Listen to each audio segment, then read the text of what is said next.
এটি শুধুমাত্র ছাত্র আন্দোলন নয়, এটি গণ আন্দোলন ছিল। আজকে যদি কেউ দাবি করে আমি এই আন্দোলনের নেতা, আমি সব করেছি, আমাদের নেতৃত্বে সব হয়েছে, তাহলে তারাও সেই আওয়ামী চেতনার স্টাইলে আওয়ামী লীগকে যেভাবে মানুষ ঘৃণা করছে, কেউ যদি দাবি করে তাদেরকে মানুষ ঠিক একইভাবে ঘৃণা করবে। যুব অধিকার পরিষদের 4 জন শহীদ ভাই যাদের ছবি আমার পিছনে রয়েছে, অত্যন্ত কষ্টের একটি দিন। হয়তো তারা যদি আমাদের মাঝে বেঁচে থাকতেন তাহলে এই দিনটিতে তারা আমাদের সাথে থাকতেন, আমাদের সাথে তারা শুভেচ্ছা বিনিময় করতেন।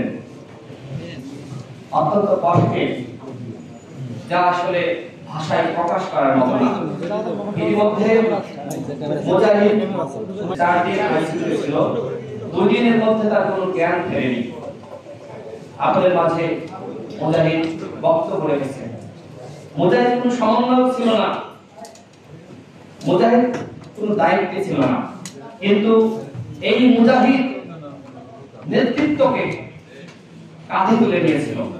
যখন যারা সমন্বয় ছিল তাদের পুলিশ হেফাজতে নেওয়া হলো, যখন ইন্টারনেট ব্লক আউট করা হলো, যখন কেউ কোনো দিক নির্দেশনা পাচ্ছিল না, তখন ওই শরীরাত্রা যাত্রাবাড়িতে যুব অধিকার পরিষদের সভাপতি মঞ্জুর মোর্শেদ, সাধারণ সম্পাদক নাদিম হাসান, আমাদের মুজাহিদরা সেখানে তারা সংগ্রাম গড়ে তুলেছিল।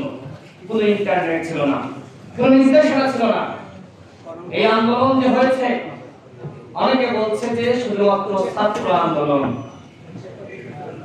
এটি শুধুমাত্র ছাত্র আন্দোলন নয়, এটি গণ আন্দোলন ছিল। যে আন্দোলনে ছাত্ররা, যুবকরা, শ্রমিকরা, প্রত্যেকটা পেশার মানুষ আন্দোলনে অংশগ্রহণ করেছিল। এই আন্দোলনে শুধু সেন্ট্রাল লিডারশিপ ছিল না, কেন্দ্রীয় চরিত্র ছিল না, এই আন্দোলনে প্রত্যেকে যে যার জায়গা থেকে নেতৃত্ব দিয়েছে।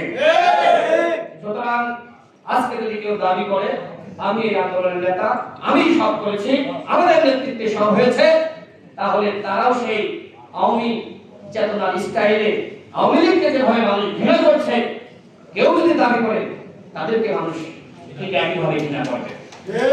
প্রত্যেকটা সংগঠন, প্রত্যেকটা মানুষ, প্রত্যেকটা বিভিন্ন পর্যায়ে যারা দায়িত্ব ছিল, এমনকি সাংবাদিকরা, সবার এখানে কৃতিত্ব আছে। সবার সম্মিলিত প্রচেষ্টায় আমরা শেখ হাসিনা ষড়যন্ত্রের হাত থেকে আমরা রক্ষা পেয়েছি।